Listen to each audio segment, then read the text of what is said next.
Bonjour à tous, j'espère que vous allez bien. Aujourd'hui, 11 mars. Bon, je vais faire l'analyse. Je commence pour le Nasdaq. Ok.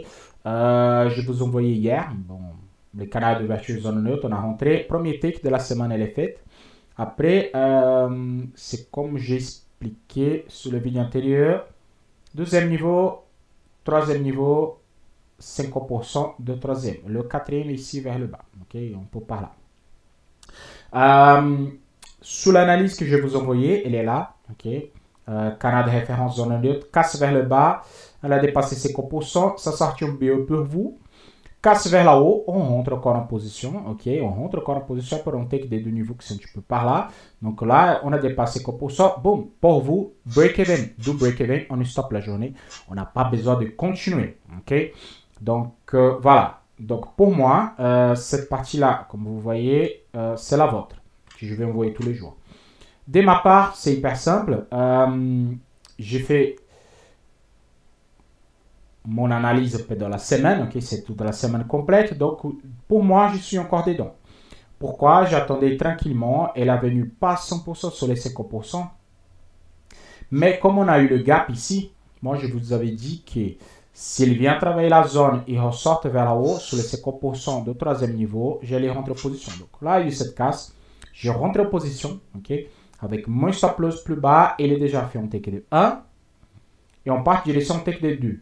Donc pour moi, je suis déjà en break-even, même s'il y a eu cette mèche-là, mais comme le spread, elle est tellement petite sur le Nasdaq, donc elle est venue ici, il est reparti. Donc maintenant, je suis là avec mon trade sécurisé, ok, mon trade est sécurisé, mais comme je vous avais dit sur le vidéo antérieur, mon trade est toujours sécurisé sur la ligne. Cette petit morceau-là, si je prends en négatif ou mon stop ici, il n'y a aucun problème là-dessus, ok. Mon stop, il est toujours technique aussi.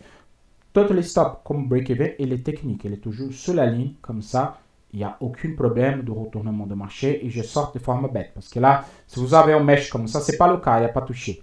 Mais un mesh comme ça, il vous retire de trade et après, il repart. Et là, la frustration, elle est énorme. Donc, pour moi, je suis encore dedans avec mon trade sécurisé. Si je sors un break-even, ok, si je viens ici, je sors un break-even, il n'y a aucun problème. Si bien en break-even, j'attends une fois le travail des zones et je rentre encore une fois en buy ou s'il casse vers le bas, je rentre au sell. Voilà, ça dépend. Bon, pour le Nasdaq, c'est ça. Ok. Le SHA-USD, le gold. Les gold, c'est simple. Vraiment, les gold, il est au top de top. Pourquoi? Les prévisions que je devais faire, c'était réglé. Ok, c'était vraiment fait parfaitement comme la planification elle était. Je vais bloquer ici et je vais faire une prolongation à droite. Ça, vous allez comprendre. Ok, le gold. Canal d'ouverture de la semaine, zone neutre. Casse vers le bas. Take de un niveau. Premier take de un niveau. Nickel. Deuxième niveau. Troisième niveau. 50% de troisième. Il n'est pas venu sur les 50% de troisième. Ok. Donc, moi, je risque. Ça, c'est moi. Ok. C'est ma compte en risque. Donc, qu'est-ce que je fais? Ce matin, j'ai pris ce trade-là sur les 5 minutes.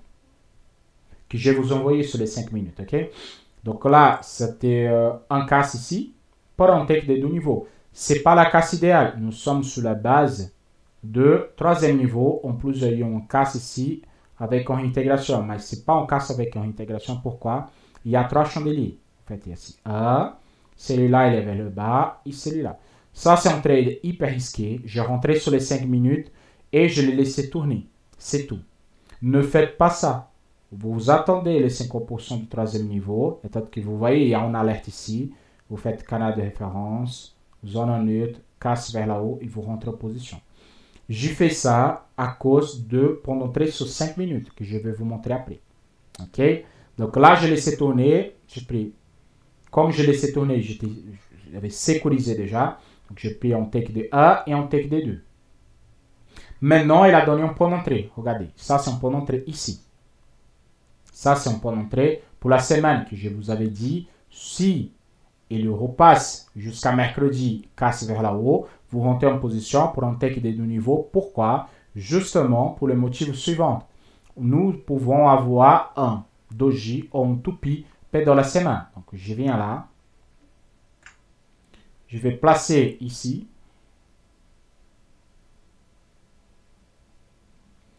Et là, si vous accompagnez les vidéos maintenant, vous pouvez rentrer. Hein. C'est encore valable. Pour entrer, pour 15 minutes. Pour entrer, il est là. Stop loss plus bas. Take D1, take D2 jusqu'à 29,36. 29,36. Take D2 niveau. Ok? Vous rentrez, vous laissez tourner au maximum. Parce que ça peut aller, c'est le record. Le record il est trop haut. Mais on peut venir. Si vous avez des doutes, il n'y a pas de souci. Posez sur la ligne hebdomadaire. Parce qu'il va chercher la ligne hebdomadaire. Ok? Vous pouvez les faire. Ça aussi. La deuxième chose que vous pouvez faire aussi, c'est suivant ce qui passe, c'est, vous voyez cette petite morceau qui reste ici, ce petit morceau qui dépasse, c'est simple. Vous prenez les morceaux, vous prenez ce petit morceau-là, et lui, il va être respecté pendant toute la semaine. Pendant toute la semaine, il va être respecté. Je vais mettre un petit peu plus fort. Je vais mettre en rouge. OK. Il va être respecté. Je vous explique. Regardez. À la casse principale, il est respecté ici. Ça, c'est en plus. OK?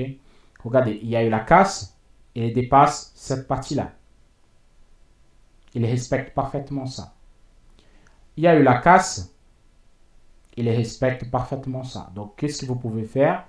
Vous marquez votre take des deux niveaux. Ici. Regardez comme c'est parfait. Et vous placez votre take exactement là. Pourquoi? Parce que c'est possible que le marché il vient travailler la zone et retourne vers le bas. OK? Ou, s'il est casse le cycle, il va dépasser cette partie-là, il revient vers le bas. OK? Parce que c'est mathématiquement, il respecte cette règle. OK? Donc ça, c'est un de plus que vous pouvez utiliser pour votre analyse. OK? Cette petite dépassement qu'il y a. Le premier ici, pour répliquer sur toutes les parties. Et là, vous pouvez travailler comme ça. OK? Donc, c'est tout. Je voulais vous montrer sur 5 minutes. Pourquoi je rentrais. Cette 5 minutes, je vais vous envoyer sur BRL Trading Pro. OK? Celle-là, c'est la marcation de Rentec. C'est la marcation de Rentec. OK? C'est la marcation de Rentec de aujourd'hui. Les canaux d'ouverture, il vient, il les teste, il sortent vers le haut. Tac, tac, il sortent vers le haut ici. On rentre en position et on prend tout. OK? Moi, je prends un take day de niveau sur 5 minutes parce que tous les jours, je fais 5 minutes. OK? Je fais les 5 minutes tous les jours.